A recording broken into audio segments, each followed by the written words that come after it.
Yes. Did you miss us? Because we missed you. You need us, Mr. Logical. You're 2-5. we in the You know why they need me? Because those punchlines that I put in the street even made Freeway say, put on a beat. You know what I'm saying? We're back. It's been a long time. Vacation is over. Tonight. Shout out to Philly, man. Shout out to Freeway. Starting it off with Get It Off My Chest. Then we're going to get into Mr. Mbappe saying no to the oil money. Sometimes I wish WWE would. Lionel Messi, what can we say? He just might be the GOAT. And he coming over here, no Chucky, but it's straight child's play. Then we're going to talk about these NFL running backs.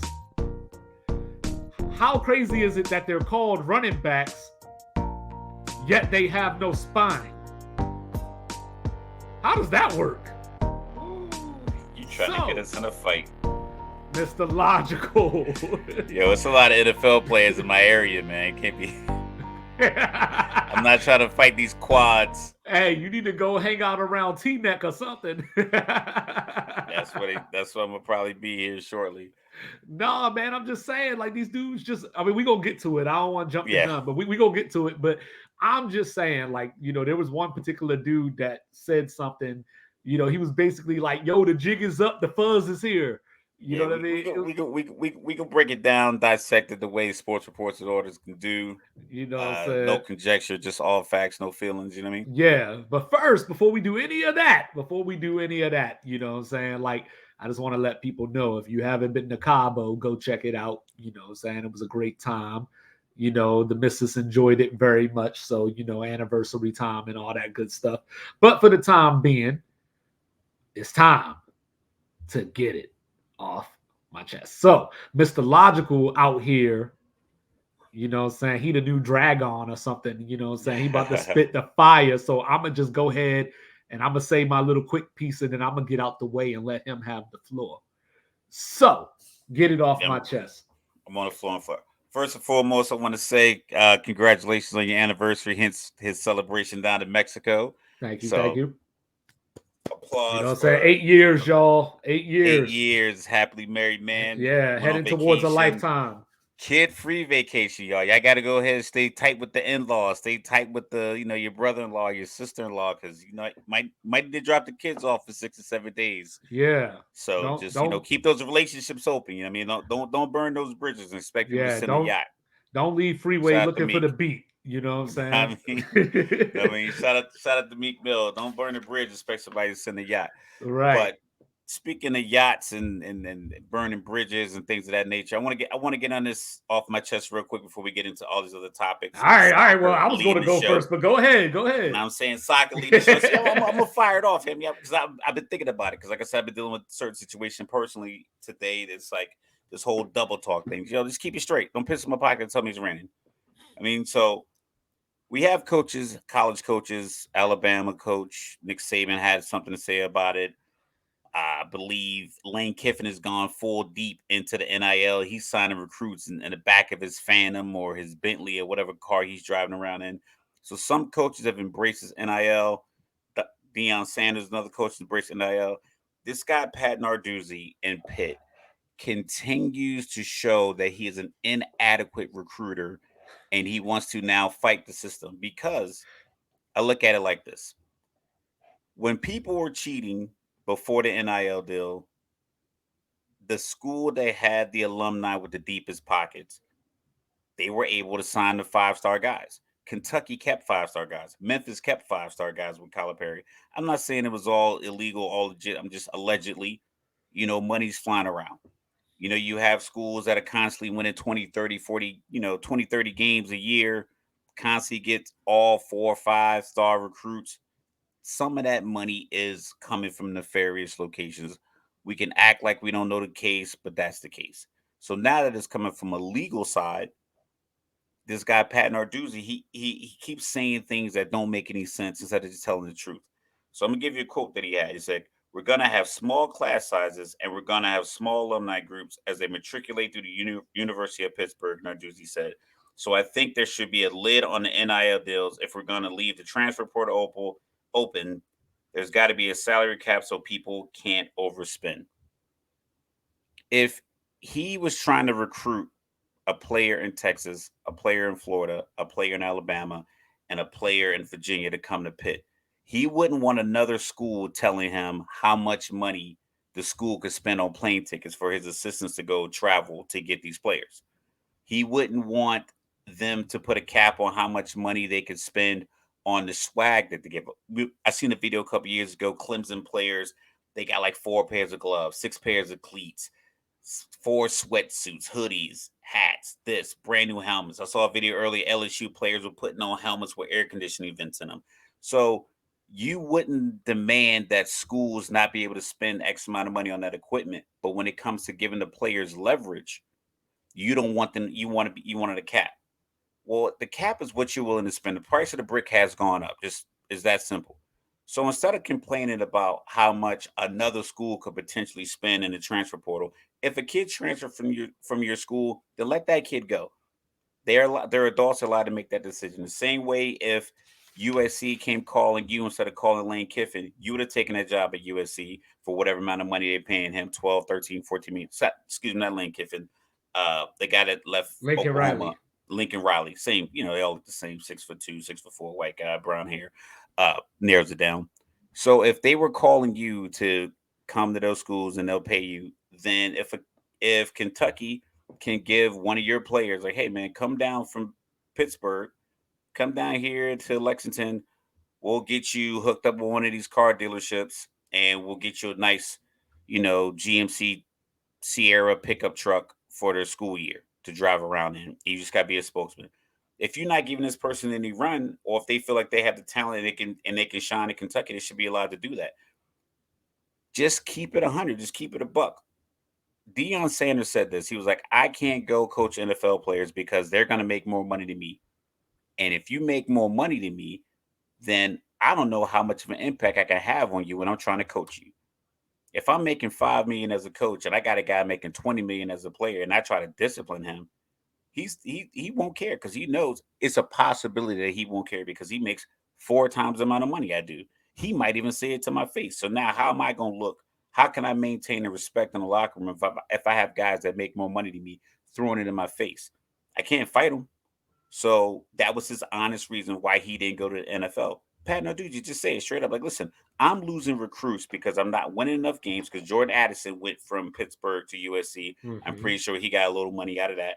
He's going to lose recruits. It happens to everybody. Be a better recruiter or go find your alumni that started a tech company, that started an oil company, that started a coal company or has coal money or something to better your school. Stop making your problem seem like it's everybody's problem because it isn't. Your problem is your own problem. I tell my own daughter, listen, sweetheart, you're allowed to have your emotions, but you can't allow your emotions to be everybody else's problem. So you got to figure out what do you need, what can I do for you, and then we can move on. Narduzzi, you got to figure out what do you need on your staff. Do you need more money from Pitt? Do you need them to build a bigger facility? Do you need more money from the state of Pennsylvania in order to be able to compete with the other schools in your conference and the other schools in NCAA to play football? Because if you can't figure that piece out, then just stop. Stop getting on because this is like the third or fourth time in the last like 4 or 5 months that he's mentioned something along those lines. Because I think he might have players that have talent that he's not getting any run to, who are like, I can go here for this amount of money. I can go to Temple and be in Philadelphia and get paid, or I can sit way out here in Western Pennsylvania and not get paid, or I can go up to Penn State and get paid. Like they can recruit me out of here. So be a better recruiter. Stop getting on TV because it's not going to change. As long as these TV deals are this big and the conferences are moving, and you got Colorado leaving the Pac-12, and this team going here, and SMU going here, and Oklahoma going here, and Texas going here, and SEC is getting this many schools, and they're going to bowl games, and they're getting $20 million a check. As long as they're getting their money, then the dude out there and show the pads and how much you get his money too. Be a better recruiter. Stop complaining all the time. Get in with them catch up people. Now I'm saying, do You know something. what I'm Do saying? something. Hire somebody that just manages NIL deals. Wasn't it like is it John Kerry that was married to the ketchup girl?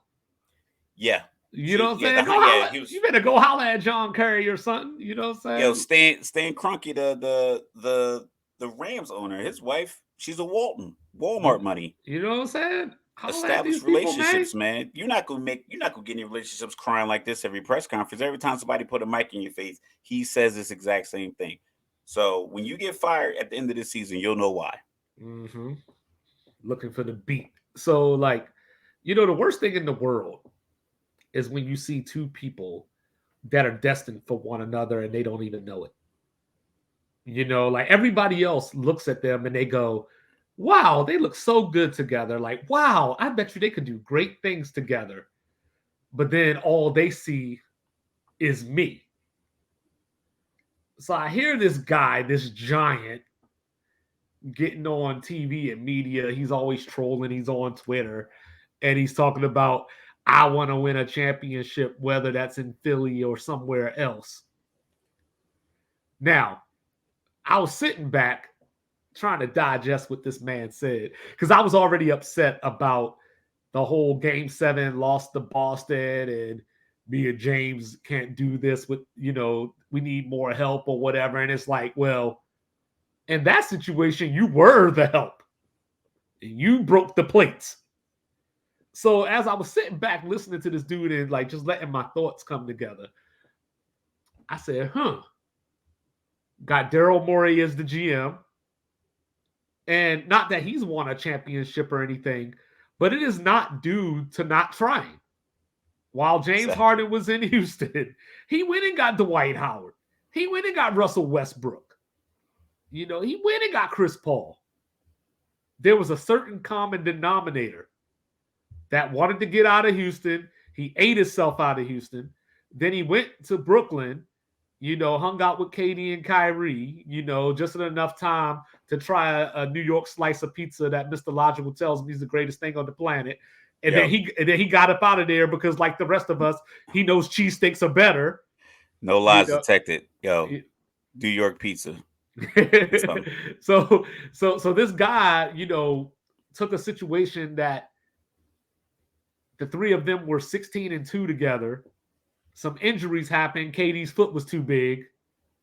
So they didn't win a championship. He got frustrated, left. It all fell apart. And he ended up in the city of brotherly love. And then what did he do?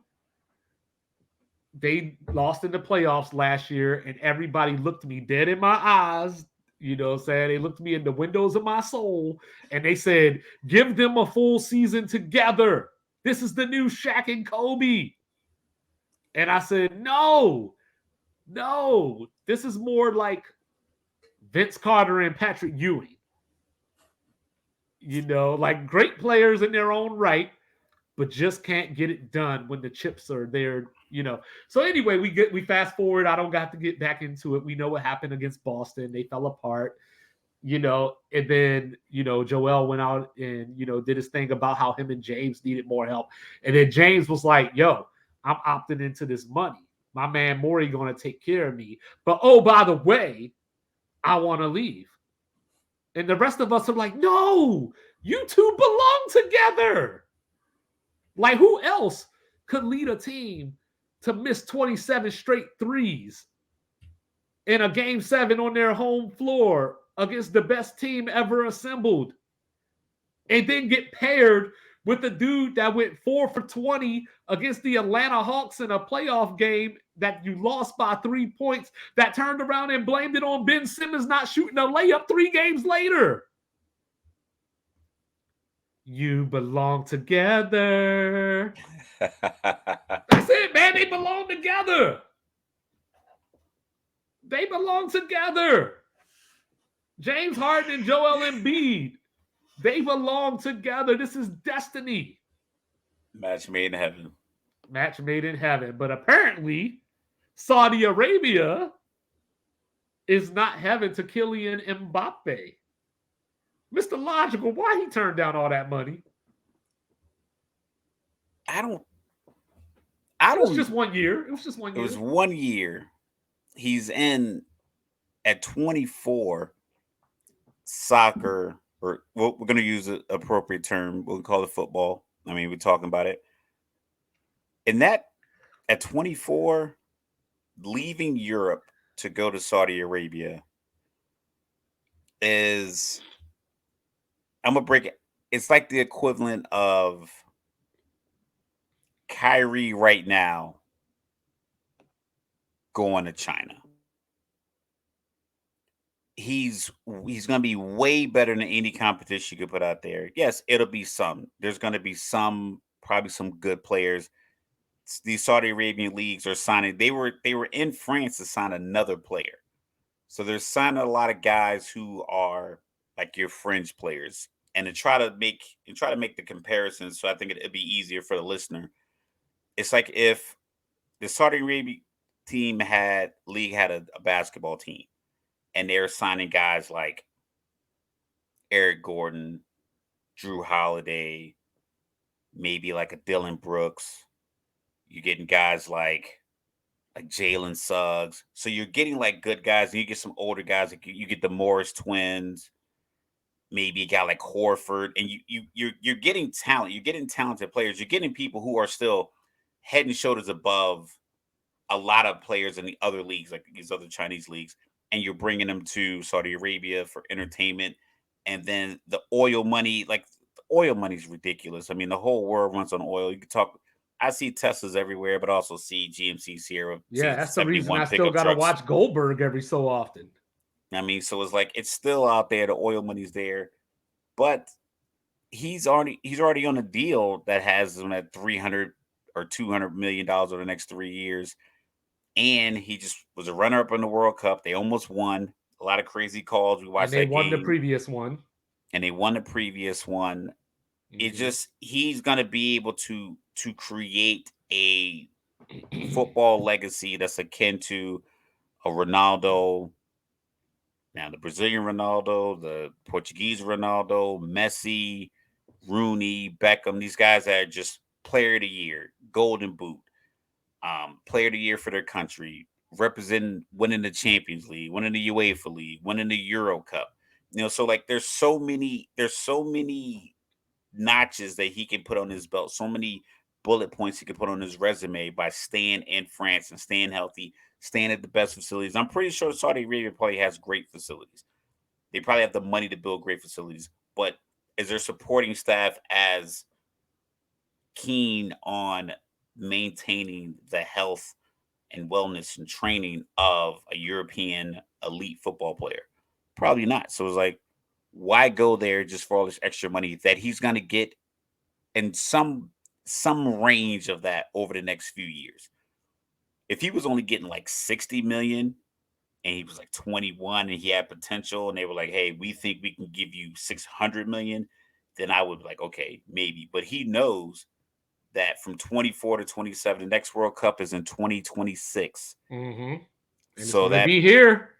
and it's going to be United States. So you're going to have Canada in it. United States is going to be in it. I think Mexico's going to be in it. You're in that group. Can you imagine France? And the group is Canada, Mexico, France, United States. Like you might be in the easy group. So, and he'll be 20 at that point. 3 years from now, he'll be 26, 27, with his chance to be in the third World Cup final, on top of all the events that the tournaments and awards he can win in the middle.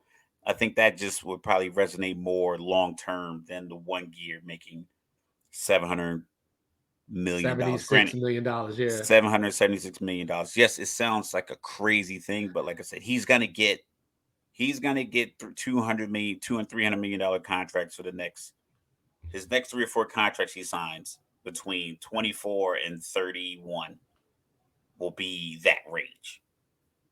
See, the only thing I would have thought about, maybe just as far as like being a competitor, is, do I lose my hunger after that?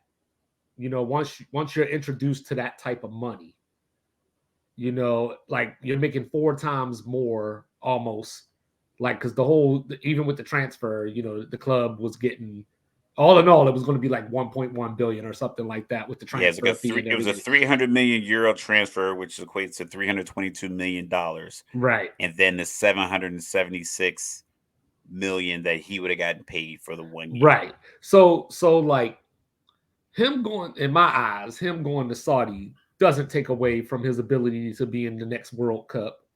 You get to make this ungodly amount of money in just 1 year's work.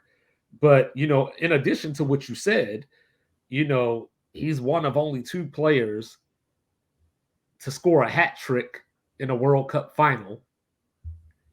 He's the youngest. He's the youngest Great game. player. Yeah, he's the youngest player to hit 10 goals in World Cup history. He's already got a World Cup. This Saudi team that he was allegedly going to join, Al Hilal, is the best team in the Saudi Arabia League. And second, they're worth the second most of any Asian football club. So there's that. So they had some prestige, if you will. Obviously, not the same as Europe because he's already PSG's number one all-time scorer. At 24 years old, he's already the club's all-time leading scorer. And there were talks a few years ago before he signed this deal that he's on now, 3 years, 223 million. There was talk that he was going to go sign with Real Madrid. Potentially next summer, yes. And next summer, He could yeah, walk, yeah, no transfer fee, walk a free agent yep, right over, go right down the block to Spain, just yep. head south. Better league, better competition, and but he also has the ability to add a year extension on to the current contract as well. So, he's the second teenager to score a World Cup goal, next to Pele. So he's already made a mark on history in a way that, say, forgive me, in a way that like Patrick Mahomes has made a mark, from the standpoint of people always say, you're crowning him and you're doing this. And it's like, yo, Patrick Mahomes is a Hall of Famer right now. Yeah, Like, but with lock it that up. being said, though, but that's the thing. So I think that's a great comparison because I was thinking as you were talking, I wasn't just waiting to respond, but like the way you said he's already. So you're thinking like, oh, go to Saudi Arabia for a year because you've It's just a already done year. X, Y, and Z. Yeah. Well, if you looked at Patrick Mahomes has created like a legendary facade with real action, like Mm-hmm. tangible, credible action. But there's still players at his position that we can say have had more resume bullet things that he can still accomplish. So Peyton Manning went to 4 Super Bowls. Granted, Mahomes, he went to 5.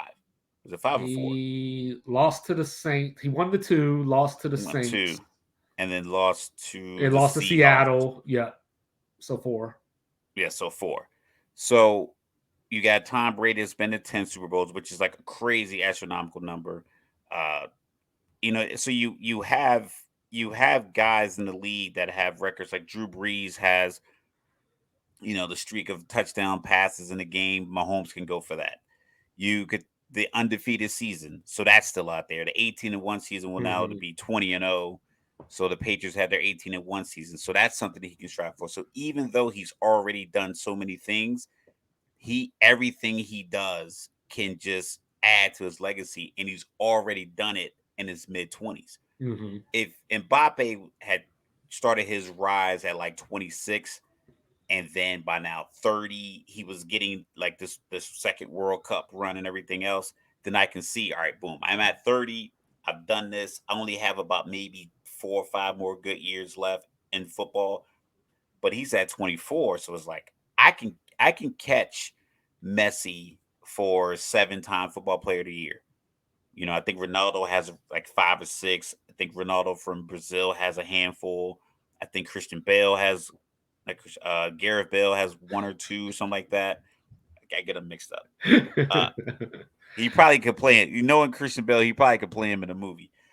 So there's accolades that he can eclipse the current legends of his sport by staying on the trajectory that he's on.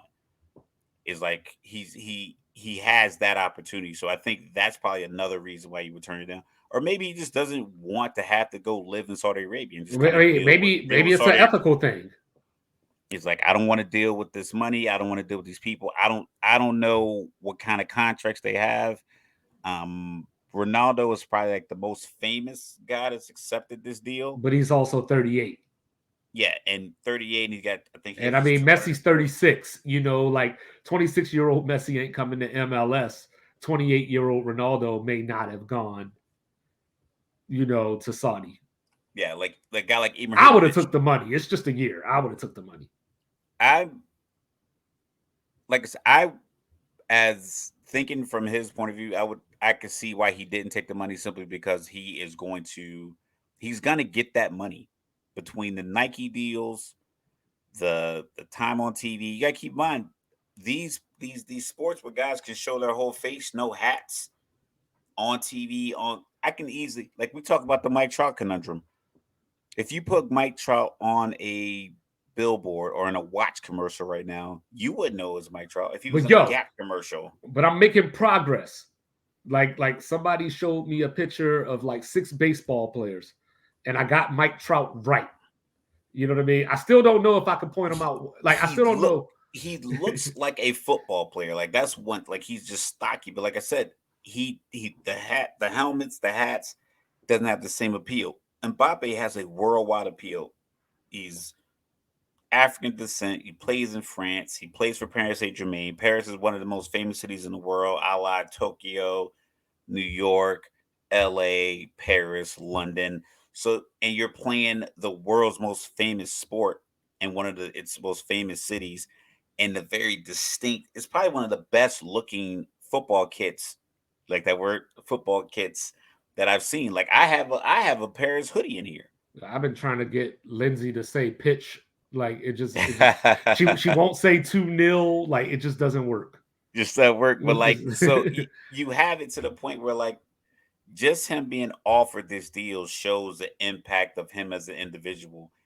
And we're going to talk about people in sports and money and leverage and use of it properly or improperly in one of our, leading segments, and lack of spines in our C block. But right now in our D block, in our B block with Mbappe, he just showed it like, listen, this is my leverage. My leverage is the fact that you wanted me so bad that his agent probably could turn around and like, listen, I got a team in Saudi Arabia that's showing me a lot of love right now. Know what I mean? Like the boy said, I got this little lady named Corporate America. She's showing me a lot of love right now. Yeah. So he has that feather in his cap as far as a negotiating tactic. But I can see why he didn't take the money, simply because, like I said, between now and 28, he realistically could probably still make $500 million between his next couple of contracts between 24 and 28. So 2023 until 2027, he'll probably still make, in contracts, endorsements, and everything else, somewhere in a range of $500 million. I forgot when we were talking about his accomplishments. Messi just won the World Cup. This past World Cup, he won the World Cup before Messi, and he was pretty close. He was pretty close to almost single-handedly beating Argentina. Yeah. Everything he put on goal was it was money. It was probably one of the most exciting matches. Yeah. That you can watch. And granted, I know we all wait for the World Cup, and we rarely watch as football, and then when we talk about in the States is soccer. We don't watch it as often as right. All as I watch, I do keep up with the Premier League, and I try to watch MLS, when I can, but it's definitely not, being on Apple isn't very advantageous for me because I don't watch Apple very much. Yeah, there's a few shows I watch on Apple. Ted Lasso, shout out. After Party is another one. Check it out. Sponsored by Apple. No, not yet. But yeah, so I like I said, I like the Women's World Cup. I watch a lot of those games. I watched them over the weekend. But then like this week, I've just been I know, and we got a new star over there coming too. So it's like, I mean, it's a great sport and great opportunity for the individual to really show their skills on a big stage, Yeah. and he's done that, and he's done it, How much? How so much you think? flawlessly. How much you think Saudi Arabia would pay Saquon Barkley to come play soccer? Yeah, they got to give him 100 million. Hmm. Just, just don't pass him the ball until he gets into the box. You know what I'm saying? Yo, Just, Saquon, yo, Josh just Jacobs, if y'all need an agent, right here, baby. Right yo, here. it sounds crazy because, like I said, we'll get into this in the C block. I think I'll probably hold off, but I mean, if you think about the body, I'm talking about like the actual physical frame of an NFL running back, your cornerbacks, and your quote unquote undersized wide receivers, the guys are like 5'10", 5'11". That is your quintessential soccer Like, could you striker. could you imagine, like, say, Tyreek Hill or Jalen Waddle on the pitch? It was like, remember the guy that was like one of the fastest guys in rugby? It was a Hmm. dude. He used to be like a track star or something, and it was like you can be huge, like a lot of the like the All Blacks. I think they're out of Tonga, maybe New Zealand. New Zealand, yeah. In New Zealand, they are just the speed combination of Pacific Islanders. We've seen it in Utah. Like if you look at BYU offensive defensive lines and Utah offensive defensive lines, is like 60% Tongan, Samoan, Pacific Islander. That size speed combination is outrageous. But in the United States, we have plenty of players who fit the mold physically, like the frame of what a good soccer team looks like. But we don't play soccer like so. Yeah, We'll get into I that in our love to Messi see. conversation. Yeah, I love to see Odell Beckham. Prime Odell Beckham playing soccer. I think he did. I think he did play growing up. Excuse me. But you brought it up, so might as well get to it. So Messi then came over here and took America by storm. His very first game, he wins. He beats Cruz Azul on a free kick. Then he comes back yesterday, 2 goals and assists against Atlanta United. And here we go. Enter Miami, that was 5-14 with 3 draws before he showed up, is now in the knockout stage of the League Cup, playing against, League MX teams. So like imagine, I mean, I don't want to go too far out there, but just imagine Miami comes along and wins this thing. Is this going to show you like he is a world class player? Like I 36 years just old. 36 years old.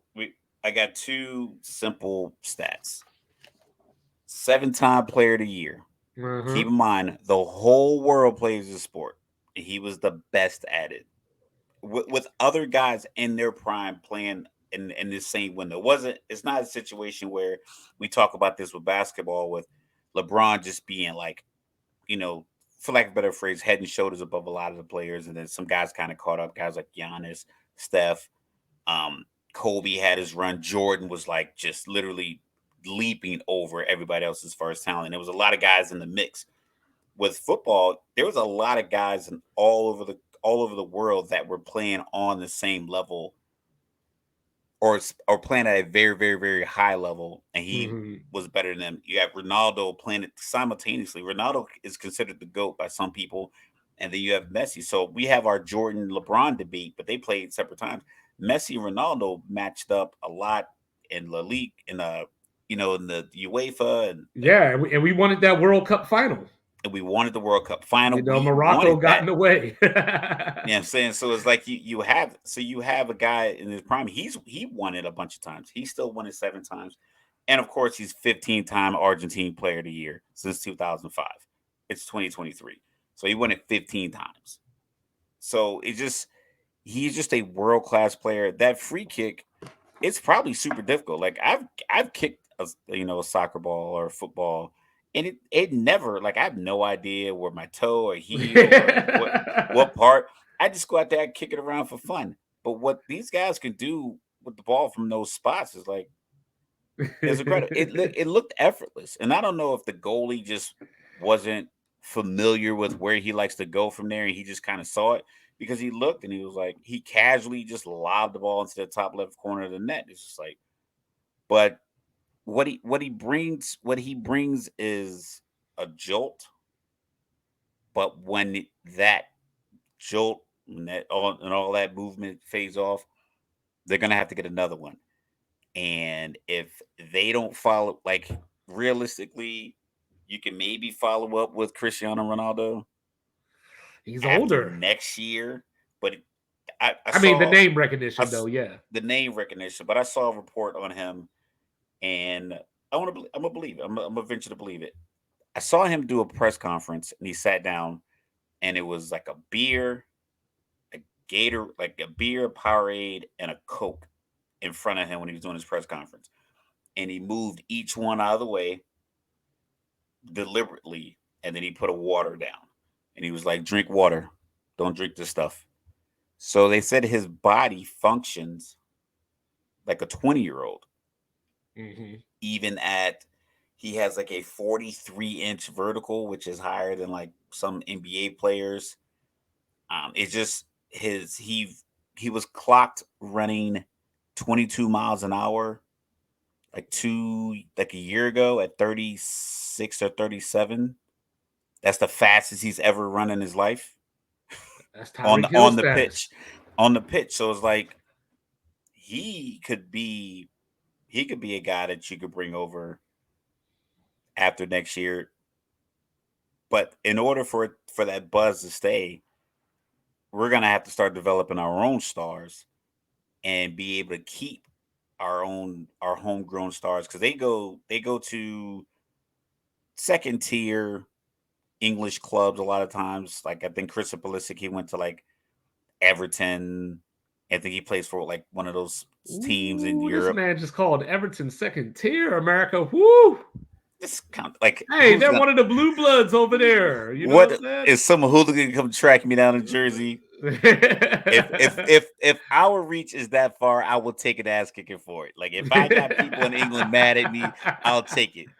Revolutionary Word Part Two. I'm with it. I'm all with it. But so when you have that kind of buzz, it's gonna be hard to maintain because Messi the is like the big fish. Everyone knows who he is. But you got, I mean, maybe you get a couple of years like this season and maybe next. If you don't pair it with a Ronaldo, or if you like, you're never gonna get Mbappe because he just said no Right. to 776 I million. mean, he's still young. Yeah. He's still young, so what we're gonna get are these jolts where you get Beckham for a little bit and he plays for 5 years, and then it just becomes like, oh, Beckham plays for the Galaxy, and then he Right. gets his team, and then Ibrahimovic, he played for the Galaxy, and it was like, was he playing in the MLS or was he playing soccer in LA? I'm saying soccer because we're talking about just the American side. Right. It Right. wasn't Right. like he joined the MLS. He went to LA. You know, like he went to Los Right. Angeles. Like you could Right. still be a star, and he happened to just still be better. And he talked about it. He was like, I'm the best player in the league. He was like, I, as soon as I got here, I was the best player. He's like, where did I play in my prime? And he was like, where do these guys play? Right. Literally, that's how he talks. And it's like, but it was, I don't know if it wasn't enough to captivate people. And Messi, I don't know, Messi's not a big personality. He's just so good at the sport. But I don't know how long it's I don't think it's sustainable.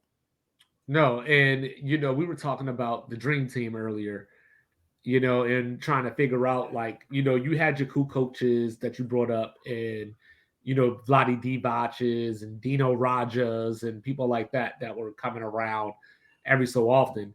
But Petrovic. but it wasn't until 2007 where Dirk won the MVP. So that was about 15 years after The the dream dream team. team, and then Dirk, you started to see But the you got to Tony. factor in you got Tony Parker and Manu Yeah, that's what I was just Ginobili in about to San bring up. Yeah, Antonio. They won some chips. right. I mean, they also had Tim Duncan with them too, but you know what I He's mean. from the But Virgin Islands. you know what I mean. But then you had, now we're here where Giannis, Embiid, Jokic have won what, 5 of the last 6 MVPs. Yes. And now you got Luca, who, if Mark Cuban could ever pull his head out of his ass, Luca might win an MVP. So like you're starting to see 20 years later, 21 years later, like where the best of the best of the Europeans or whatever. So it's not just like one where Dirk came through one MVP and then it went away, for like 5 or 6 years and there was nobody else at a high level. We're at a point now where the best foreigners are matching our best players. Like obviously Yeah. Giannis and these guys were never as good as LeBron at his best, but you know, I'll accept Giannis being better than KD, or Yeah. Kawhi, or And you and know, and they and they've had their chunk to where the last 3 years, last 5 years. So you got 2 years of Giannis winning it. mm-hmm. I don't know if Embiid was in the conversation back then. I'm not sure exactly when I don't know if Jokic got into the conversation and then won, or was he part of it the I year think Jokic before? just came in and got one, and Got then one and and then the got the other second year one. Embiid entered the chat. Yeah. So you have Giannis, who even in his third year, when he probably should have won three in a row because all of his numbers went up. Milwaukee was just as good, and then eventually went on to win the NBA championship. Jokic won it that year, so it's been basically a heavy dose of foreign basketball players. But that goes back to conversations we've had before. Like I said, I just left my son's former youth football league, tackle football. I'm still on the board because I like to volunteer. I'm retired, so I got plenty of time. I'm like, hey, you guys need help? I'm still here. Hand out the equipment, work the games, so forth and so on. Like, I'm a football dad from August until about December. Like every year since 2016, I don't plan anything. I don't take any trips. I don't go out of town. I don't even go to Virginia. Like I'm here for every Friday, Saturday, Thursday, whatever it is. I'm here for. So I was in the league. Shout out to Northern Burlington Junior Greyhounds. We're gonna start live streaming our games this coming season too. So I'll put the link in so you guys can check us out. But what we have there is like we have money that comes in through sponsors, donors, the state, the city, so forth and so on. So we have a nice little bank account. So we bought new shoulder pads, brand new helmets. We're ordering the whole uniform, which is comes out of the registration fee. But we have all the equipment. We have the fields paid for. We have all the field markers, the chains, all the stuff you need for a tackle football game. We have in our locker. Conversely, my son plays in the travel lacrosse league, and then he has friends that play in travel soccer teams. They don't have stuff for people who sign up. So if you sign up for this travel lacrosse team, you got to try out. You have to purchase your own equipment. Yes, there's some stuff they might have. They'll have the uniform, they'll have the shooter shirts, they'll have the shorts and stuff like that. But as far as the helmet, you got to buy that. The shoulder pads, you got to buy that. Elbow pads, you have to buy that. The stick, you got to buy that. You got to get it all strung up. So that's all on the individual parent before you even show up. Whereas with a tackle football, you show up with cleats and shorts and a mouthpiece. We're gonna give you a practice jersey, we're gonna give you helmets, shoulder pads, and we're gonna get you on the field. We got the coaches, we're ready to go. Europe treats and the rest of the world treats football that way, where they look and see talent, and then they get you to this team's camp. They get you to this city's elite training group, the 17 and under group, the 16 and under group, the 15 and under group. Yes, I'm pretty sure there's some nuance to it. It has to be some funds involved, but it is a deliberate effort to go out and find the best player. The same way here, you'll drive around the neighborhood and see a kid throwing a football around, like, hey man, come play in our league. We got new helmets, we got new this, we got new that. So you're driving around Manchester and you see a kid playing, like, yo, come to the Manchester United Youth Clinic. It's free, like it's put on by the state or it's put on by the team to get these top kids who are the top talent that they can recognize into Mm-hmm. Mm-hmm. their leagues. And that's the difference because basketball is pretty much the same way because all you need is a gym and a basketball. So that's Mm-hmm. why the rest of the world can do what we do because they keep the same approach. They have basketball clubs. I talked about it with I was watching a documentary about the Austrian ski team. Well, they went to school on the mountain. So they get up in the morning, they go to school, breakfast, school, and then by noon they're downhill skiing. for Right. practice. So Right. if you look at the standings at the end of a lot of these races, it's a Swiss team, an Austrian person, or you get some Americans, but the American probably lives in Park City, or they probably live in Mount Snow in Vermont, or they probably live in Colorado, and they pay a crazy amount to go to a season. Mm-hmm. Because here, for those kind of niche sports, you got to pay to to to get an opportunity to be good. Versus football, you could just you're tall, put these pads on, and you could be a football player, tackle football. Right. So yeah, so that's going to be the hard thing is, not everybody, even the good players, great players, are going to be as good as Messi is right now. So, even if you go out there and get another 35-year-old footballer to come over, you're not guaranteed to get that same result and that same spark that Messi has already provided. So that's going to be the hard part, is being able to identify, I guess, who still has it and who doesn't. But that part doesn't matter per se, because the name itself is going to bring the jolt and it's going to bring the interest. But then there's that pressure to perform, as far as, because I don't know. Like I was joking earlier about, Saudi Arabia paying Saquon Barkley, but realistically, like, guys that are growing up now, say,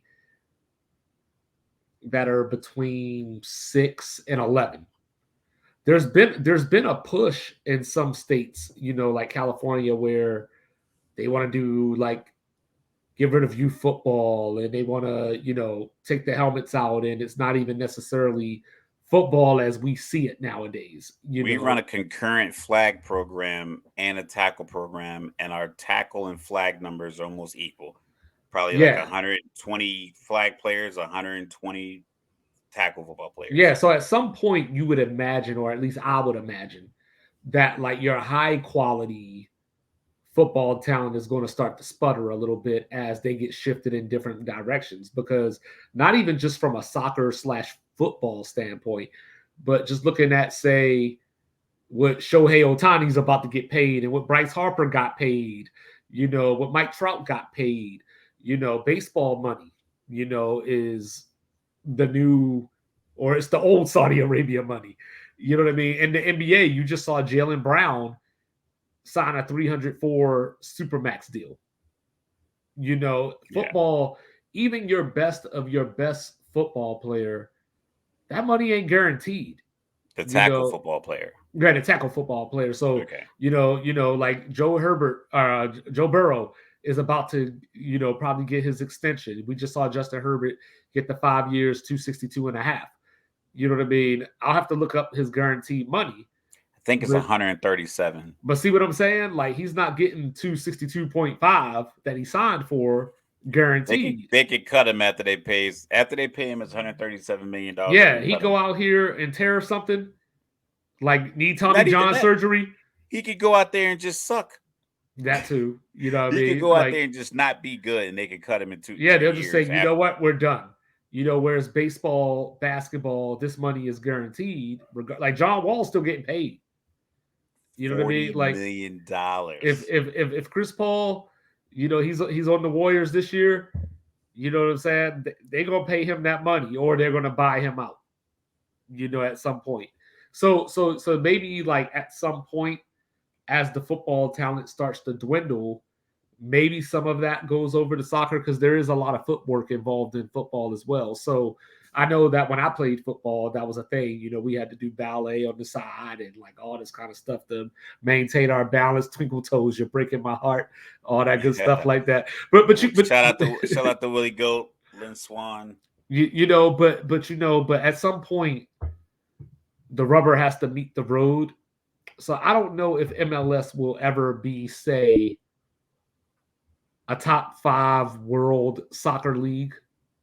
But what I do know is that, just population wise, we heavily outweigh a lot of these countries that have the best soccer leagues. It's just that they've had such the head start because it's a part of their culture.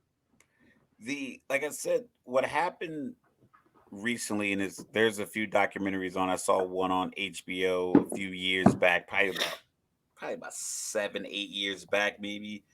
And it was I think it was called like trophy parents or trophy kids or something like that. And it was talking about the pay, essentially the pay for play youth travel programs and things of that nature. Right. Football is under scrutiny because of concussions. Hmm. Companies are making better helmets. Those helmets cost a lot of money. So if you have a league like ours where we can afford to pay for those helmets, who buy those helmets, we still have really good helmets that we can still use, but we get them reconditioned every year. So we've had old helmets that we've given to other leagues because they didn't have the same amount of money to buy new helmets. Right. Right. So they were good, but we just got better versions. We got the latest and greatest every year. That we get a reconditioned, that we buy new helmets because But that's even what then, you our still got league your does. Tuas. You know what I mean? You still got your Tuas. Tell the Yeah, truth. yeah. I mean, you get slammed on your head. You get slammed on your head, especially if you're 5'11" or 6 foot or whatever they measure him at, 6 foot 210 when he's probably like 5'11", 195, and you get slammed by a 330-pound dude who had you by the waist. Yeah, it's any quarterback, any person in that situation with that guy's leverage on the ground would have slammed and bounced their head off. Justin Herbert would have had a concussion. Even at 6'5", 240, that's a lot of force being slammed down by a dude on the ground Right. who weighs 330, 340 pounds. So I don't want to say people are scared to put their kids into tackle football, but the soccer avenue isn't readily available either Hmm. because it's like I said, it's one of those like niche sports. Saquon Barkley or a kid, like I say, you say use the age range 6 to 11. If they don't want to play football or they look like they're not going to grow into a football body, like I said, I have three sons. My oldest son is over 6 feet tall. My youngest son at 14 is over 6 feet tall. My middle son is 5'9" and some change. He's probably the most cut. He's probably the most fit, the most athletic of the three. But I knew that he wasn't gonna just sprout up to like 6 foot. So if he was in the sports, I would have had him in soccer years ago because I knew that he wasn't gonna be, he wasn't gonna be a safety that came down here. Yes, Bob Sanders is the anomaly, but Rodney Harrison is the type of safety like you need a big body. Keanu Neal, one of these guys, a big body coming down late, late a stick. So if he wanted to play football, I'd have been like, listen, man, you should probably try soccer because it's going to fit your body is going to match their skill set. You can be an elite soccer player because of the size that you are. Some guys still going to play football. It's probably a bunch of guys on sidelines right now as juniors and seniors that are 5'6", 5'7", and they're behind a guy who's 6'2", 220. Hmm. They might have the heart, but it's like, yo, how much run are you gonna get when it's 3rd and 1, and I got a 5'7", 5'8" running back who weighs 185, shifty, quick. I like him, hard worker. Or I can just put this bruiser 6'2", 220 guy in there because they exist. That's not a crazy thing. Like even on our local football team, like I said, my son's 14 and he's like 6'1", 170, Right. like six. Yeah, so it's like in 4 years, when he's 3, 4 years, he's senior, he'll be over 200 pounds, a couple more inches, plays running back, outside linebacker. So, like, if you got a kid that's, yeah, your kid's going to max out at 5'7", get him into Hey soccer. man, you never know. Bilal Koulibaly was, he was like 5'11". Now he's 6'7" in less than a year. So I mean, you just never know how that goes. But we'll see. I'm here for it. Like I hope that soccer becomes more of a thing in our country. Like especially like we talked about the women in the World Cup. So like, there's obviously something to it. I mean, the girls are able to do It's what they do. very entertaining. Yeah. And what we have for soccer, like I said, we don't, for I think women's sports, the fact that you don't have to compete with other sports, like if you, like I say, women's sports in high school, like female youth, young girls playing sports. You got softball, different body type.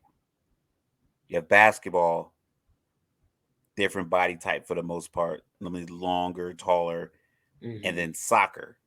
So you have girls lacrosse, but it's not like I said. That's more of a niche kind of sport. It's not everywhere. So Right. if you are starting a sports league in your town, your softball girls don't look like soccer players. So you're not Mhm. competing. You know, like a girl Right. who's a pitcher on the softball team is normally not also a soccer player. Right. Maybe basketball, you might have some crossover, but not much. Right. So Whereas as a guy, your pitcher is probably a quarterback. your pitcher's probably the quarterback, or your pitcher's Mhm. probably a A small point forward, guard or something, or like point your guard. Yeah. yeah, yeah, So you're competing to pull these guys from every single sport, whereas the best high school girls, the best girls in your high school that are going to play soccer, they are going to play soccer. Yes, I'm not saying they can't cross over, but for the most part, your power hitter in softball is probably not going to be your point guard, right, whereas your big hitter in a high school baseball team could be your 3-point shooter, or he could be your guy who plays the four, or a guy who runs basketball, because the way that the athlete is built. So I think that's one thing that helps out with our soccer is like our women are normally just, granted we're super athletic, a lot of our women are just bigger, stronger, faster than the rest of the world. this is true. And Like I said, and we're and like because like I said, it's not a lot of crossover. Someone, like I said, they do play basketball. For the most part, it's like I play soccer because I'm built to play soccer. mhm. So So I think that's our advantage with the one of women. one of my favorite things in life is when somebody that got something trying to tell you that that you should be okay with not getting something. So like we talk to these people all the time. They make it sound so easy. Like yeah, I just went out and got a boat. You could get a boat. Like nah, bro, I can't Yeah, get no boat right now. you just gotta get So an LLC. You gotta get two Amex cards, a gold and the platinum one. Then you gotta get a line of credit from Wells Fargo. I mean, it's so easy. You just gotta do it. Just just call do my it. Just pull just yourself up by the bootstraps. pay me And $39.99 a month, and I'll teach you how to do it. yeah, so you got Nick Chubb out here. He got his 3-year, $36 million contract from the Browns.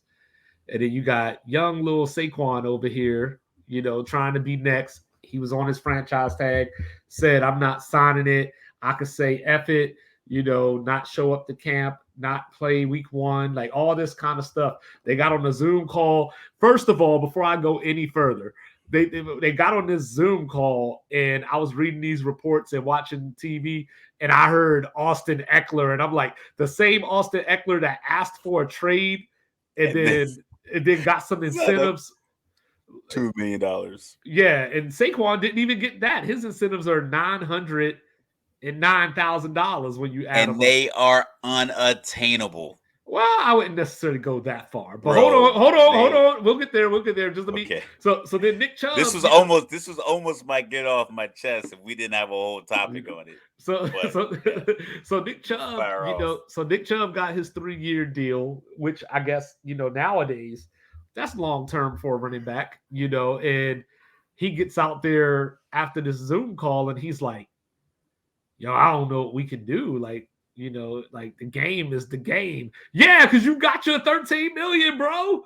Like Saquon trying to get his money. Yo, this and like I said, I'm not gonna fault his negotiation tactic, his desire to play the game that he's loved, that he's probably played for 16, 17 years. He loves it. Like my son has been practicing all week. He stays at the quarterback's house and they go over plays. So they go to practice in the morning. Like he's constantly in the playbook. They emailed it to him. He's like, he eats it up. My oldest son was the same way. Like I remember one game, the safety got an interception at like the 20 and ran through everybody and had like an 80-yard touchdown, and everybody was over on the sideline celebrating. And my son went over to the defensive coordinator and wanted to check out they had Microsoft Service tablets, and he wanted to check the tablet. He wanted to see what the play was, even though they had just scored a touchdown. Everyone's chest bumping, high fiving. He wanted to know what was going on. So like, I understand like people love the game and you want to play, but you have to divorce yourself from the game and your security when you have these negotiations. He did not do that because what he did was he put himself in a position where he signed a 1-year deal that's equivalent money wise without the incentives to the franchise tag, which then puts him in a position to get franchised again next year. The only problem is if you were to play, if you're going to play for the 10 million, I'm not scoffing at 10 million. $10 million, I think it's low considering that you pay your starting quarterback 140 million and you just paid a tackle like 117 million. And Saquon was 29% of their offense last year. Yeah, so it's like you made one guy essentially continue to prove his worth, and then you gave the other guy 40 million because he plays quarterback. I get it. If you don't have one, you don't have anything, but if you overpay for one, you got nothing else. Ask Baltimore and Joe Flacco. They had a great Super Bowl run. They've been wishing for playoff wins ever since. But so he signed the deal. He should have just signed. If you're gonna play for the 10 million, we'll just call it flat 10 million. Mm-hmm. You should just play it for the franchise tag. Because the reason you got 10 million is because McCaffrey, Kamara, and Derrick Henry are getting 16, 15, and 12. If they franchise you again next year, it would have been about 12, give or take, maybe 12 and a half, based off of these guys' contract. So you would have gotten that 22 million guaranteed that you wanted. And after the second franchise tag, which I know it's not really a great idea for running backs to do it. I know Kirk Cousins did it, Dak Prescott did it. It's not a great idea, but if you betting on yourself, you would have gotten 22 million, and then you would have had someone that signed you to a deal. Because if you would have made it these 2 years, you'd have been successful, healthy, then you could have negotiated another deal. I don't know why the Giants didn't give him a better deal. I'm not sure if, because we talked about this with Lamar Jackson. Are you losing the locker room as an organization when a guy that they see is the quintessential heart and soul of the team, hard worker, great character person, and you're putting him through the ringer? They know the talent. Like players know who can play. They know if Daniel Jones is good or not, and they know he might not if be worth that 40 million. So you're gonna just boom in a over a text message, give him 40 million, but you put Saquon through the ringer for 4 months, 5 months, just to give him 10, and then give him these incentives, dog, like 1,350 yards. Hey, he ran for 13-12 this past season. 65 catches. He had 91 his rookie year, and he had 57 this year. All right, 9 touchdowns. I thought it was 11, but 11 touchdowns. He had 10 touchdowns last year. Okay, so now and they have to make the playoffs. It's week 18. They made the playoffs. You gotta rest them. You gotta rest them. You gotta rest them, or do you gotta save the organization $1 million? You gotta do both. So you gotta do both. Does he play? Because that 13. Maybe he plays a quarter. Maybe he plays a quarter. But you're still not giving them the rock. You can't risk. You can't risk the injury. Hey, you're in the playoffs. Hey. All I'm gonna say about that is don't get incentive laden deals unless it's something simple, like something you're gonna hit, like, hey, play 10 games. All right, bet. I'll take $1 million for that. Play in 10 games. So New York, big city of dreams. Everything in New York ain't always what it seems. All this talk about Saquon, and we seem to forget that the league leading rusher doesn't have a contract right now. Josh Jacobs of the Las Vegas Raiders, who for his 4-year career has averaged 1,185 yards. Now, granted, a big part of that was because he ran for like 1,653 this year. You know what I mean? But 4 years, 1,185 rushing average for a season. and he on the same franchise contract that Saquon was on. Tony Pollard's on that same one. Except for Jacobs hasn't signed it yet still. Tony Pollard signed it, but he's coming off injury, so he's a little different. He had to get the money, I guess, what he could get while the iron was hot, if you will. So Yeah. he's in a different boat. But but McCaffrey, before he got paid, was injury central. Kamara's facing assault charges and battery charges. Still got that $15 million.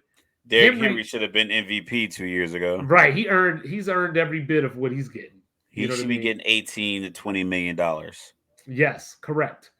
Austin Eckler is the Titans offense. Austin Eckler is not the name that those guys are.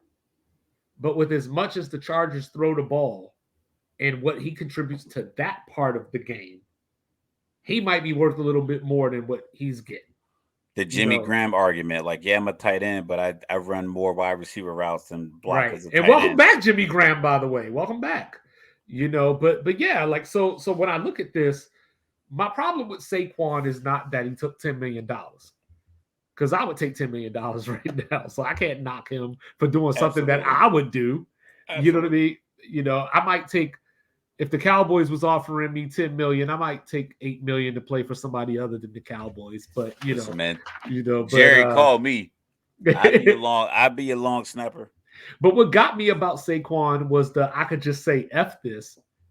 And he didn't even make it a week. Yeah. Like, he didn't even make him sweat. Like, he didn't even take this into preseason, to be like, so we were talking about this leverage, you know what I mean? To answer your original question, the Giants didn't give Saquon the money because they didn't have to.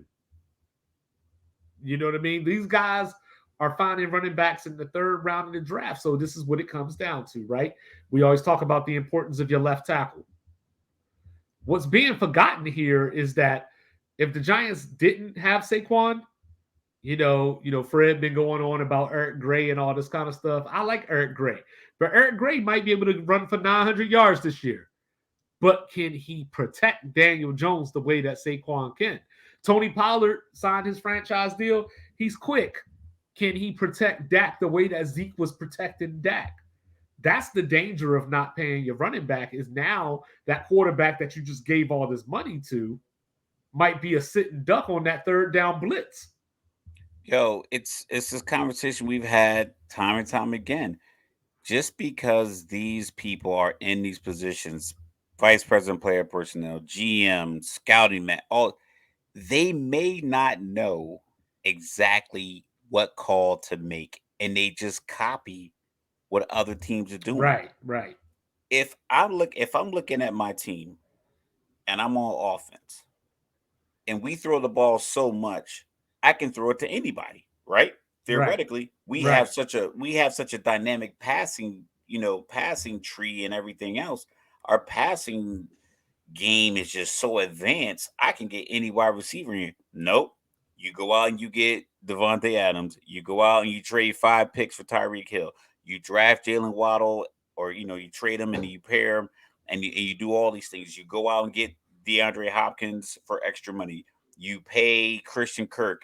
You trade for Calvin Ridley. You draft Drake London in the top 10. Like, you go out and get the best player you can to fit your offensive scheme. Why would you skimp at the running back position when the value in being able to control the line of scrimmage? You control the line of scrimmage by running the ball. Ryan Tannehill has $100 million plus deal because he was like 65 or 70% completion percentage off of play action passes because Derrick Henry ran for 2,000 yards. So there was like 8 dudes in the box. You take Henry out there. Is that play action as effective? No. So we got 3 things. So first of all, blame Mike Shanahan, because he had the whole CJ Anderson, Olandis Gary run. And now everybody thinks that you could just grab a running back off the scrap heap and get the same production that you got from your number 1 running back. Problem number 2 is that these owners, GMs, they're cheapskates for one, but for Absolutely. two, the problem is they think like us. So me and you have had this argument for like 6 years now. It At least. started off. Hey, you remember that time I said I looked like Scottie Pippen? Yo, like you really, I don't know what's going on. You looking like Sheik Luch today, but you but you know but you know they're cheapskates. So what they do is like we've had this argument for like the last 6-7 years about how overrated quarterbacks are. You don't necessarily Absolutely. need this great quarterback to win a Super Bowl. But like when me and you were having these conversations, my argument was like, yo, I saw the Ravens win with Trent Dilfer. I saw this happen. And I was naming all these outliers. Jeff So Hostetler quarterbacked the Giants to the Super yeah. Bowl And because they even when had it wasn't Lawrence Taylor. and even when it wasn't Hostetler, it was Phil Sims.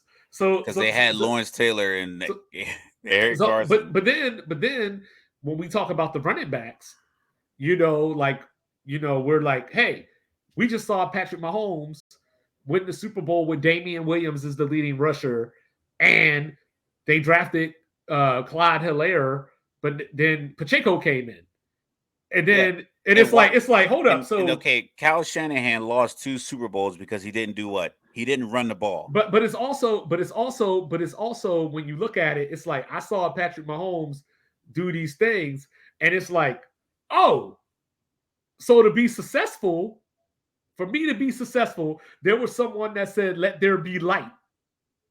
And I have to get the same results to be successful. So we pick these outliers, and then everybody says, this is the trend right now. So this is what we have to do. The third problem, Uncle Otis, this is for you. The third problem is collusion. Because these guys are sitting out here. Like I sent you the article right before we started recording. I don't even know if you had a chance to read it yet, but it was Jim Irsay Jim Irsay talking about. He needs to stop talking. Yeah, he was talking about like, well, that's inappropriate to agree to a CBA and then try to basically publicly negotiate the terms of the agreed agreement in public while we're still 3 years into the agreement, which is problem number 4, is that the NFLPA don't got no spine. You know what I mean? They sit up here. This is not on Saquon Barkley to solve. This is not on Nick Chubb to solve. This is why you have a players association to go to bat for what's good for the players. That's what's wrong. Sorry, I'm about to say this. This is what's wrong with America right now, because everybody's looking at what can be done for me while saying I love America, but I don't give a fuck about the collective. You know what I'm saying? So these wide receivers ain't trying to help their running back buddies because they're taken care of. You know what I mean? Like, so the running backs, they sit out week 1. I heard somebody suggest that.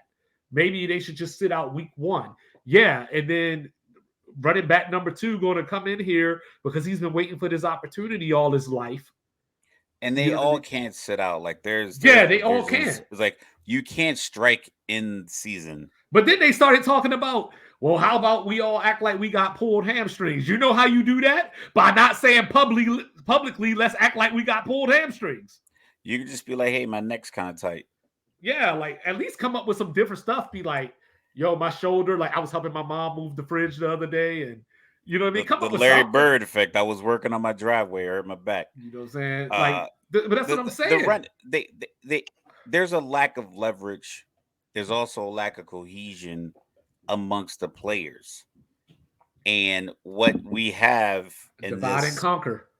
What we have here is this whole concept of we as regular people. Some people have high school memories of when they play running back, when they play quarterback, or when they play point guard, or when they were on the volleyball team, or some regular degular people like myself, 42-year-old guy. I can remember 8th grade, I played cornerback.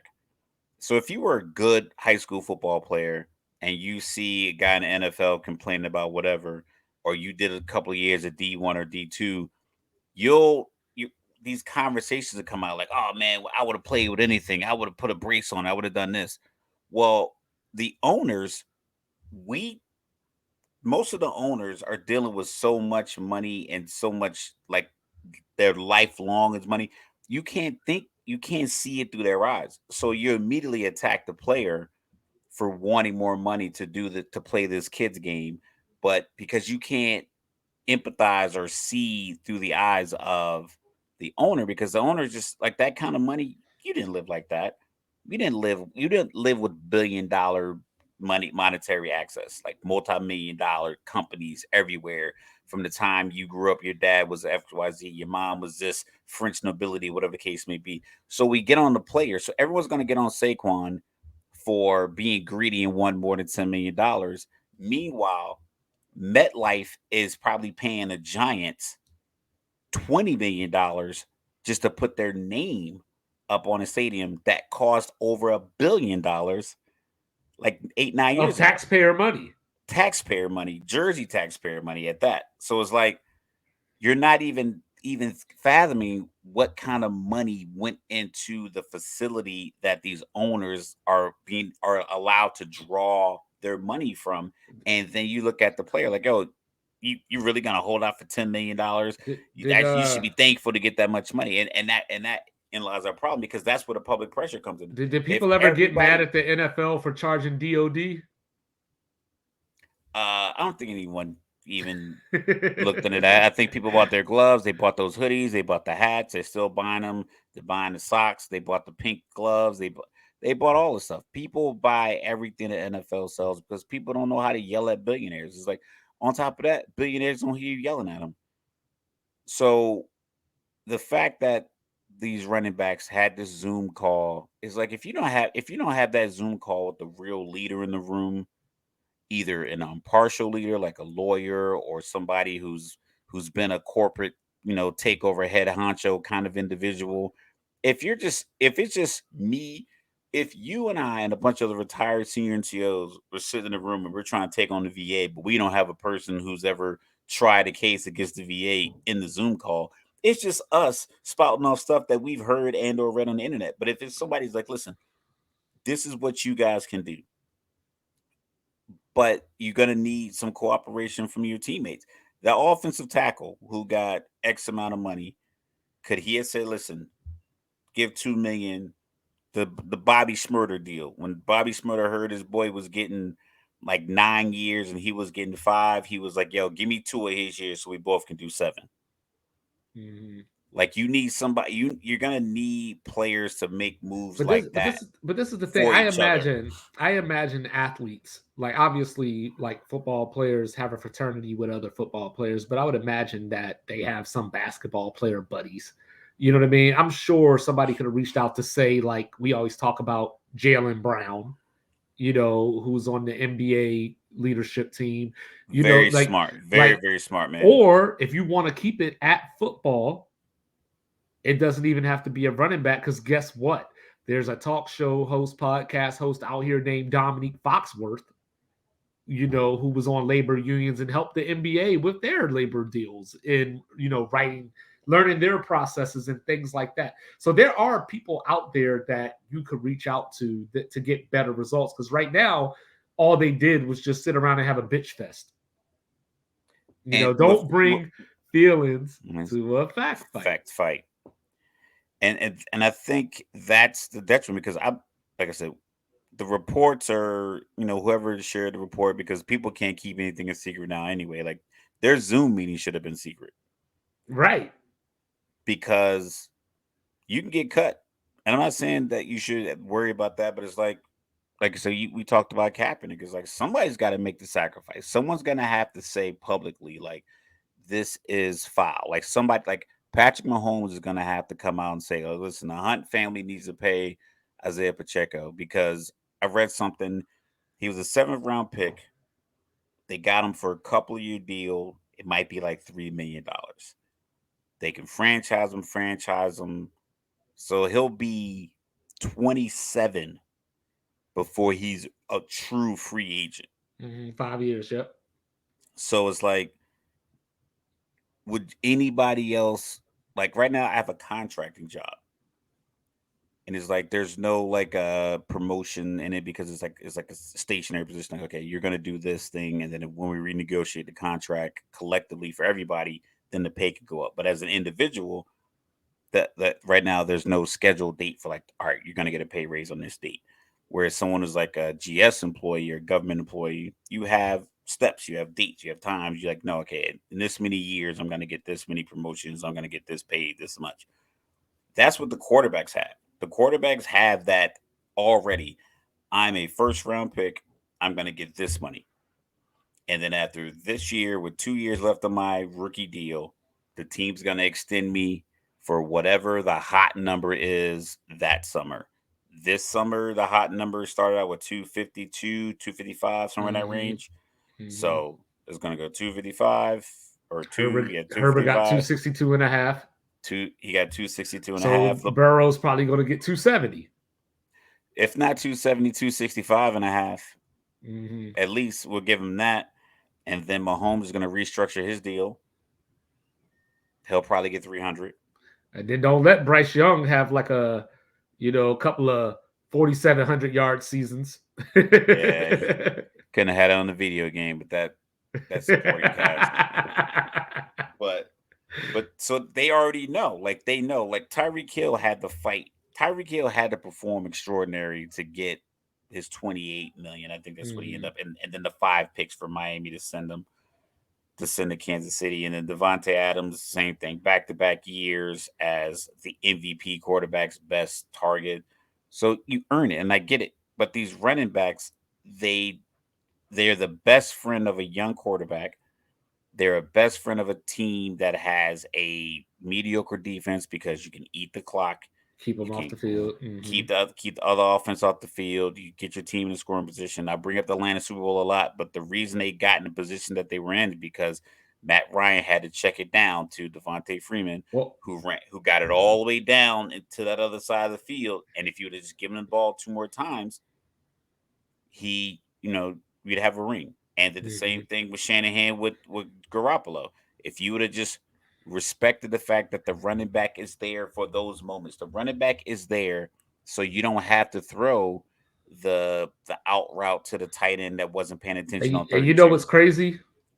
Because they always say like one decision or like one moment can change all of your fate.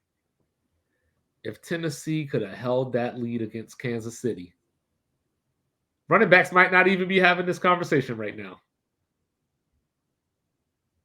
But they didn't get a ball to King Henry enough. See what I'm saying? You got the running back and you still not using them. So like so that's where the collusion comes in because, like I said, like I remember I was talking to a Kansas City Chief fan today, and we were talking about Kansas City had a run of running backs. I can't remember the exact order, but it was like Priest Holmes, Jamal Charles, Larry Johnson. They had that thing going on. But when Herm was the coach and got a hold of Larry Johnson, and he gave him like 320 carries in back-to-back Like seasons. 400, I think he had like 400 touches. Yeah, it was like, okay, like this guy's done for. You know what I mean? And then Priest Holmes came in, kept it going. Jamal Charles came along, kept it going. And so like we have seen the value in what running backs can provide, but the problem is that you either abuse them like that, or you end up in these situations where I ain't gonna say you're not using them enough, but you're trying to find ways not to use them so they can't come back to command. You can run running back by committee with Jacobs as your one guy, and then some 7th round rookie as your other guy, Yeah, and still understand that the guy who's been here and has averaged 1,200 yards a year is more valuable than the guy who just got here. Yes, the right. talent level can be on par, but one guy knows all the plays, he knows all the checks, he knows all the protections, he knows the check down. He's worked out in our program and has the physicality that we like. You can respect the fact that these guys put the work in for your team Right. versus saying like, "Oh, I'm just gonna bring somebody else in, or I can just go find somebody else." It's like that's the most disheartening part is the fact that it's not about the money because the money is coming in, the money's being spent on players. Guys are getting probably a few extra million more than they deserve.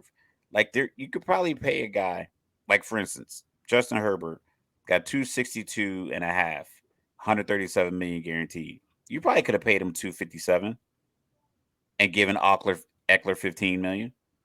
I mean, You could have done that because he still eclipsed the number of the other right, quarterback, but right. yet you want to give your quarterback $7 million more than the last guy that got a deal, but you can't give your running back. So if your running back misses a block and Herbert gets hit in the ribs again, Then it's what? like, then what? So the Raiders better pay Jacobs because they trotting that thing out there at quarterback, coming off of some more injuries and surgeries. So Jimmy Garoppolo's the most handsome all he does operations is character I've win. ever seen. George It's like he Clooney just walked. Jr. That should be his Halloween costume, the operation, because That's he's what. constantly having something. Like, would you get hurt? Didn't Brock Purdy play a lot? Like, when did you get hurt to the point where you didn't have surgery until March or May or after the season? Yeah, I Like, did. I did Brock Purdy played enjoy. 6 games. I did enjoy Kyle Shanahan and George Lynch's TV moment. Where like the parent walks in and they're like, "What are you guys doing?" And like one kid is like, "I was just looking out the window," and the other one's like, "I was taking a nap." Like like they're like, "Hey, how's Brock Purdy looking?" And like Kyle's like, "We ain't got him working out and throwing just yet." And George Lynch is like, or John Lynch, I'm sorry, Yeah. John Lynch is all like, "Yeah, he's lost no velocity." And it's like, hold on, which one of y'all is telling the truth here? It's one of those situations where I think the GM, I think people want to look like geniuses. They want to look like I just win, made this happen. just win. We would have beat Philly with a healthy Brock Purdy. They would have beat They would have, if it wasn't yeah, his elbow, it would have been his it would have been his kidneys, ass. his It would liver. have been his ass from being on the Because ground. they were not they were San Francisco was not doing a great job Hey, at the line of scrimmage on either side of the ball the entire NFC Championship game. yeah, they're gonna keep it up, and then when they play Philly this year and Brock Purdy back, they're gonna treat that man like he at Northwestern. Yeah, I mean, it's like he had a good run. I respect his run, but I'm not even Yeah, talking about like where he got picked in the draft because undrafted guys are still perform. yeah, Mr. It's just Irrelevant. that that was his first. I think that was like his first real road game because Mm-hmm. all his other games were at home. He had his playoff Or games in at home. California, yeah, like Yeah, he everything. played Yeah, the it was. Rams or something, and Yeah, everything was in California, so it was like you're coming way out to Philly, yeah, they and played Vegas. Like, yeah, this sticky weather is like, it's different. It's different out here, especially with the way Philly drafts. Because it's like if there was a time where outside linebacker wasn't an important position, right, you know, or the fact that a safety that could come down in the box that wasn't like a thing. yeah, So the fact that they're looking at the running back as a like a devalue position, but yet they also say I can get one from anywhere. I'm like, okay, there's obviously value in the position. Why are you treating these people who, like I said, they're putting their body on the line and they perform for you? And that's the right. main thing. Is like you got a guy coming off an injury. Okay, I get it. Let's see how you feel. Let's negotiate a real deal that's going to Like benefit Tony Pollard, you and the team. Tony Pollard, yo, franchise him to see if he can come back good to go. Um, but now but Dalvin in Cook that not same even sense, signed, it's and I there's a mean, team in upstate New York that could really use him. they had his brother. I don't know if, but once again, like if I would have traded for Derrick Henry if I was Buffalo last year, he would have been on my team, like without a doubt, Hey, because there's him and Josh Allen are the same size. Granted, one is a little bit more muscular, but they're 6'4", 240. I'd rather give it to the 6'4", 240-pound running back instead of having my quarterback run QB keeps all the time. hey, Just all I all over the field, he's running that play. So it's just like I would want the running backs to really, I won't say unionize, but at least mentally Something. kind of galvanize Yeah. and the skill players. It might need to come from a quarterback. It might need to be a guy like Justin Herbert to say, listen, I don't want 262.5. I'll take 260, get a 2.5 to Eckler. Good luck Joe with that. Burrow, like, listen, I don't need 270. I'll take 260. I'll take 267.5. Get that 2.5 to Mixon. Yeah, he And needed maybe for he'll stop shooting lawyer that money kid. anyway. Yeah, see, Yeah, see, maybe stop he was shooting, already stop there. shooting He kids in was his already neighborhood. there. But You know what I mean? the only thing I'm gonna say about Buffalo before we get out of here is I am not picking Buffalo to win the Super Bowl this year.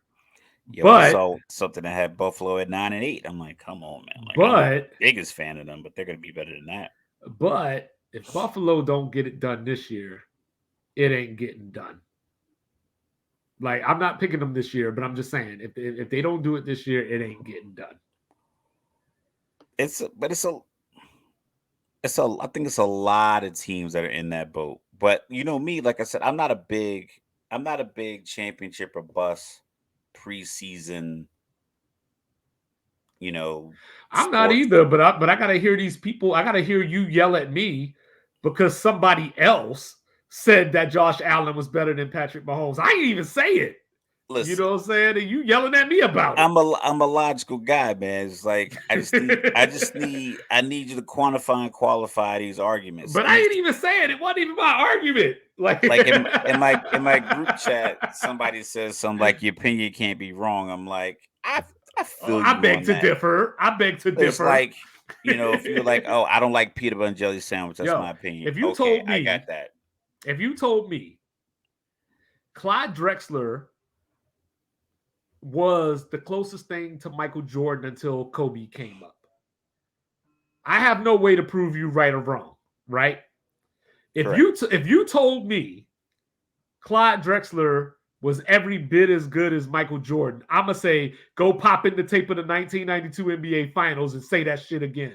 See, that's the thing. You can use that information. Like, for instance, there was a debate in the group. It was a post. It was like, in their prime, who would you take? It was like Wentz, Andrew Luck, Tony Romo, Joe Flacco, Matt Ryan. I was like, well, in their prime, I mean, Matt Ryan was head and shoulders better than every other dude I don't even know on if that Andrew list. Luck ever hit his prime.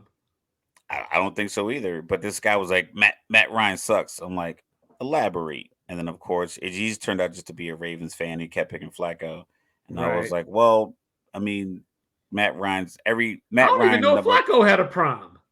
Like Nah, Flacco had a good he had the playoff Super run. Bowl. He had that Super Yeah. Bowl run. Right. They paid him, and then he's been mediocre ever since because Because remember, he had the Ravens he wasn't defense a good for thrower. Yeah, he wasn't a good yeah. thrower to football. He didn't have any touch. It was kind of like a big Dak Prescott. Like, Dak Prescott doesn't have a lot of touch on the ball.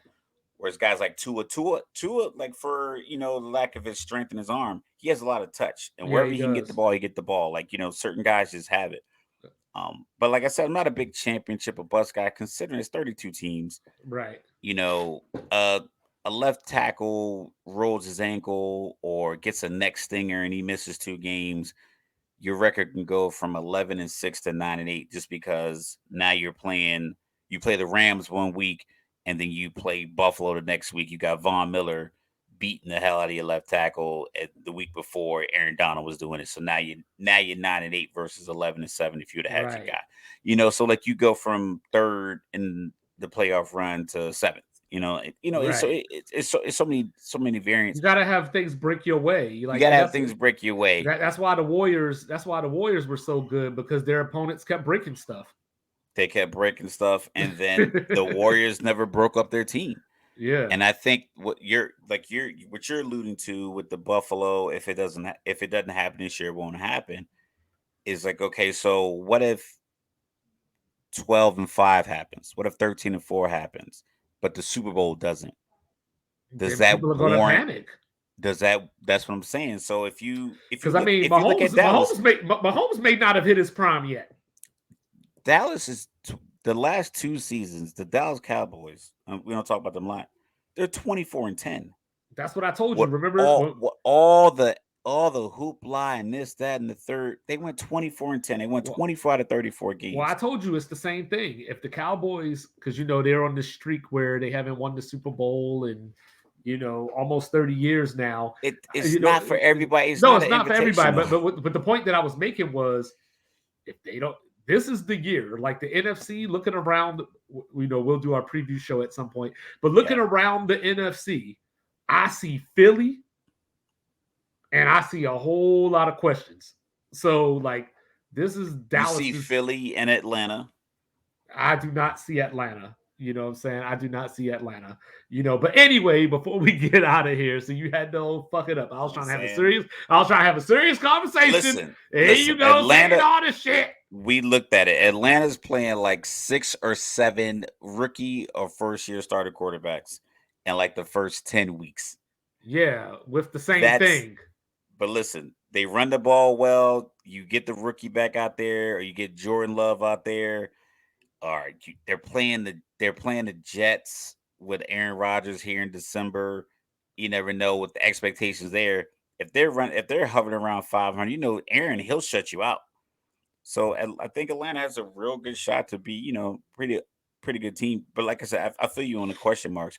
But it's just like, what makes you want to blow a team up if you go 13-4? Because what did I just say a couple of minutes ago? Those owners and GMs think like us. They think like fans instead of like, because I mean, like we talk about the Celtics all the time. People are like, trade Jaylen Brown, and I'm like, for what? Like, what are you going to get back? That, like, looking at Philly, looking at the 76ers James Harden situation that they're in right now, should Boston fans should look at that and see and watch. Okay, check it out. You have 2 elite players, elite top 15, top 20 guys, all-star caliber guys. You have both of them. James Harden's older, Embiid's a little older, but Embiid's so dominant in his position that. But they have James Harden's such a good basketball player, former MVP. If they can't make it work, and you see what you're going to get for James Harden, be careful if you want to be like, you know what, you don't want to also pay Tatum. We should move Tatum. It's like, no, because you're not going to get what you want in return. But Philly also has a luxury that other teams don't normally have. Because as Harden is aging, they got Maxey ascending. You know what I mean? So Harden, I think most teams have that. They just don't let it play out that way. They get rid of one of the other. Maybe because like Harden, Portland's gonna do it. Because Harden has an Portland has an older Damian Lillard and the young Scoot Henderson. In my eyes, if I'm playing a video game, I'm like, bet. Give me.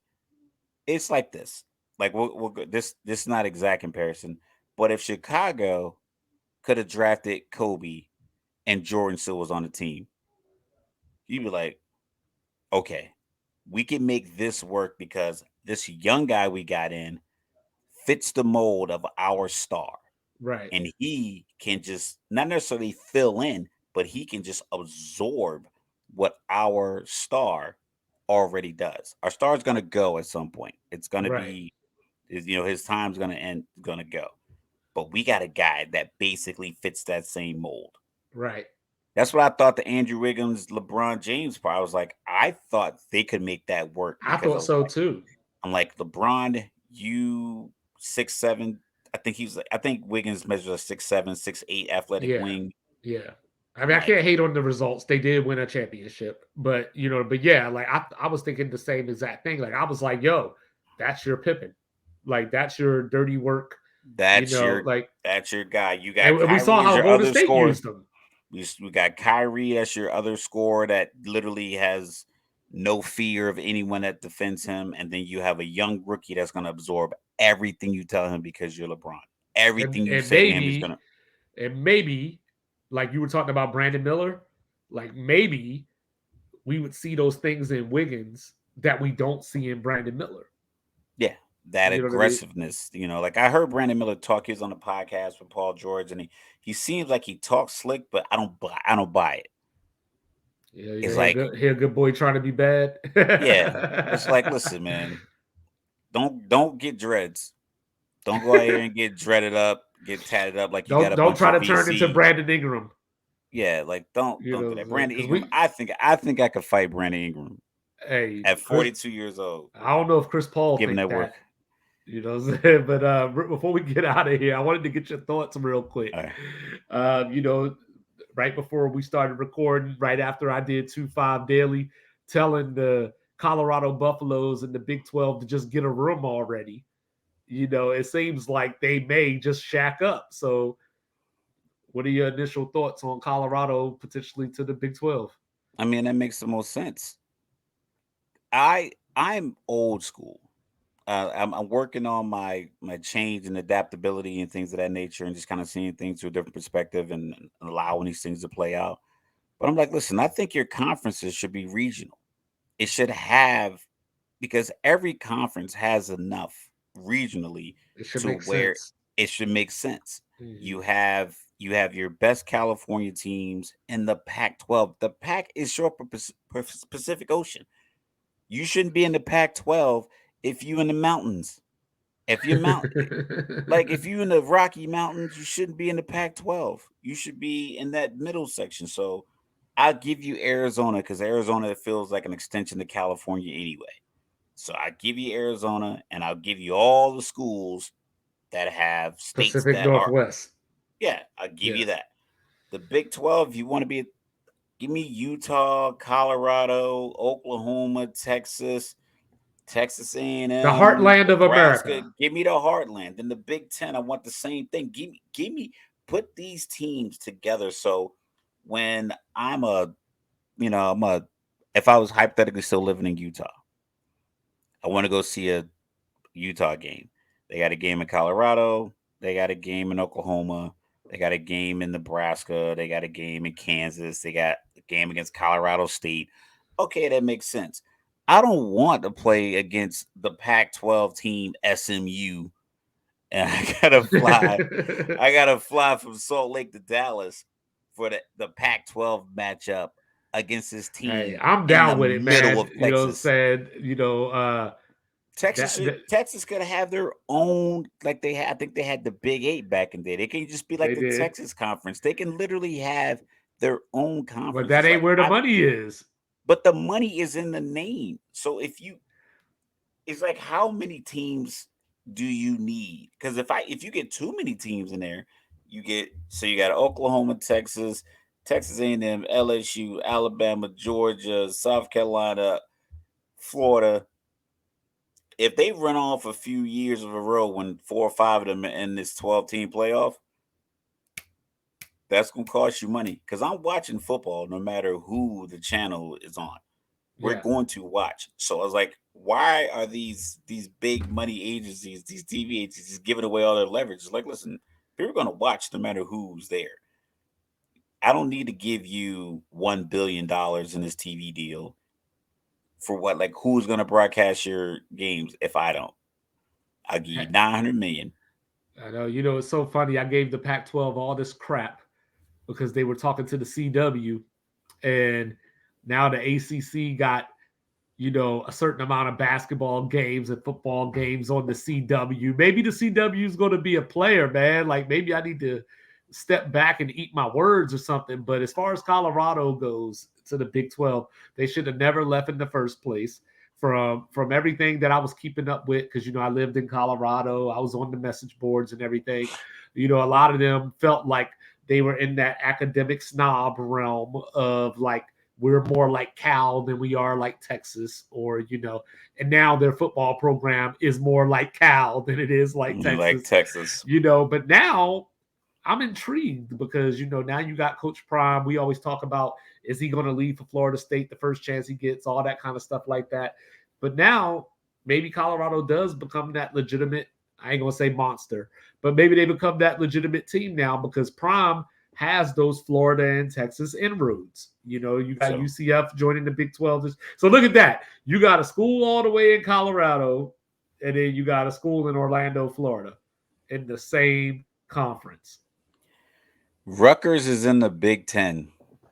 with Minnesota. You know, Rutgers is a 45-minute drive from me from here, and Minnesota is a 2 connecting flight from here. And Like, they shouldn't be in the same conference. And by the way, PJ Fleck, I hope it ain't true. He might be the next contestant on that Summer Jam screen. They came from Iowa with the racial stuff. They got Northwestern with the hazing. And now they talking about toxic culture up in Minneapolis. So, what's going on in the Big Ten? Dude, stop, man. But, yo. It's not a frat house. But, yo, I am 2-5. That is Mr. Logical. We are Sports Reports as ordered. So thank you for the support. Please like, review, subscribe. All free things that I'm asking for, Free 99, yo. Free 99. We'll be back. We got Spence and Crawford this weekend. Saying, I don't know. I ain't going to give you no spoilers, but I think I finally figured out who I think I'm going to pick to win.